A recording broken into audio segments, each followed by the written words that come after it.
Muchos compañeros utilizan esta herramienta de una forma habitual, te diría yo recurrente, prácticamente en todas las sesiones. Nosotros, desde QEX Institute, pensamos que esto no es totalmente adecuado. Te voy a explicar 5 situaciones en las que sí es importante utilizar perfil de riesgos.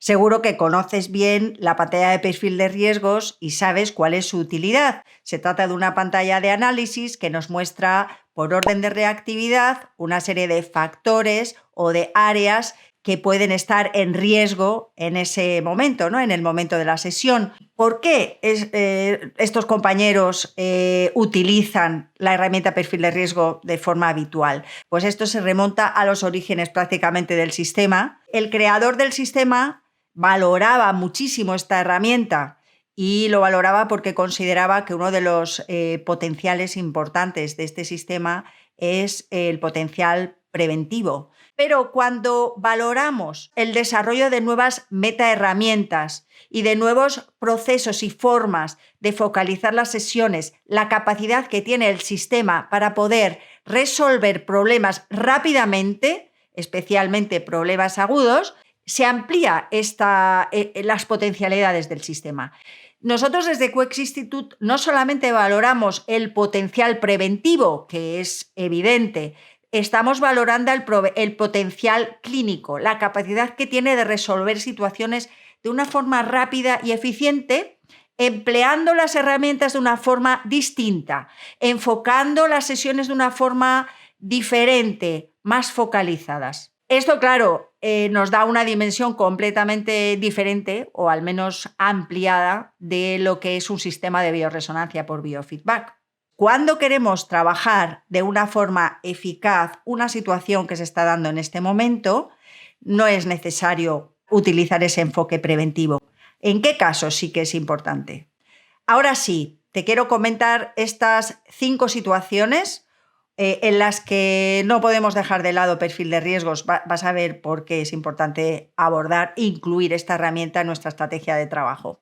Primero, en situaciones agudas, pero con una evolución desfavorable, en el que parece que persiste más tiempo del que cabía esperar y se está presentando una tendencia a la cronicidad. En esta situación, utilizar la herramienta perfil de riesgo entrando por el riesgo acorde con la situación, más acorde con la situación, puede evitar o puede disminuir esa tendencia a la cronicidad y ayudar al organismo a liberarse de la situación. Por cierto, te sugiero que actives la campanita para que estés al tanto de todas las notificaciones de todos los vídeos que vamos publicando.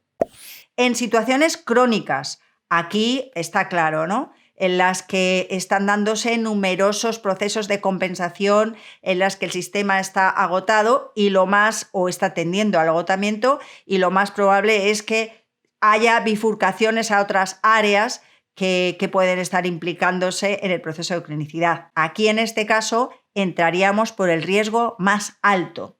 En vacunación, antes o después de la vacunación. Si trabajamos antes de la vacunación, hacemos una regulación. En este caso me parece súper adecuado trabajar, por ejemplo, un niño que va a vacunarse y hacer un trabajo previo a la vacunación.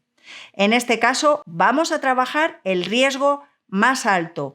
¿Qué vamos a conseguir? Pues que el sistema esté más preparado, evitamos si, por ejemplo, hay un riesgo a lo mejor inmunológico, algo que pueda haber luego consecuencias después de la vacuna.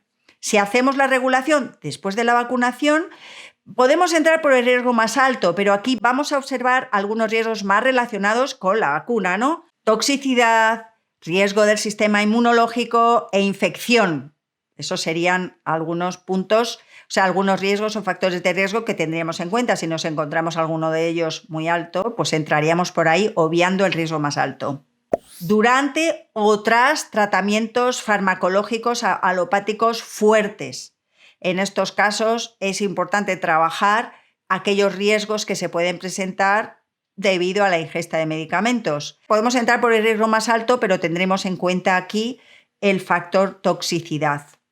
Y la última situación sería en estrés postraumático o durante el proceso de trauma, ¿no? Cuando la persona está viviendo o acaba de vivir un evento traumático. Aquí es muy importante porque, primero, no sabemos la situación en la que se encontraba la persona antes de ese proceso, ¿no?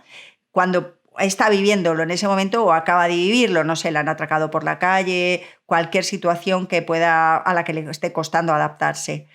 Eso por un lado, no lo sabemos. Por otro lado, todo el peso, todo el esfuerzo que requiere el organismo para adaptarse a esto puede implicar y derivar a otros sistemas. Cuando trabajamos en perfil de riesgo estamos minimizando el daño, estamos ayudando a que el sistema sea capaz de integrar mejor esta situación. En este caso tenemos un riesgo que se llama emocional, pero lo más inteligente aquí sería enfocarnos en el riesgo más alto. Nosotros damos muchísimo valor a la capacidad del sistema para regular situaciones agudas o situaciones que ahora mismo se están dando, síntomas que se están dando ahora con rapidez, sin dejar de lado su potencial preventivo. Pero es cierto que hay situaciones importantes, concretas, en las que no podemos dejar de lado la herramienta de perfil de riesgo. En otros vídeos hemos hablado de la importancia de la aplicabilidad, es decir, saber cómo diseñar una sesión incorporando las herramientas en todo ese proceso para enfocarlos en un objetivo. Pero igual de importante es conocer el uso adecuado de las herramientas, es decir, cuándo es aconsejable, adecuado, más eficaz utilizar una herramienta u otra. Si nos habituamos a utilizar las herramientas de una forma indiscriminada, pues vamos a perder recursos, no vamos a poder ser eficientes todo lo que podríamos y además nuestras sesiones van a ser casi un clon unas de otras. Nos vemos en el próximo vídeo.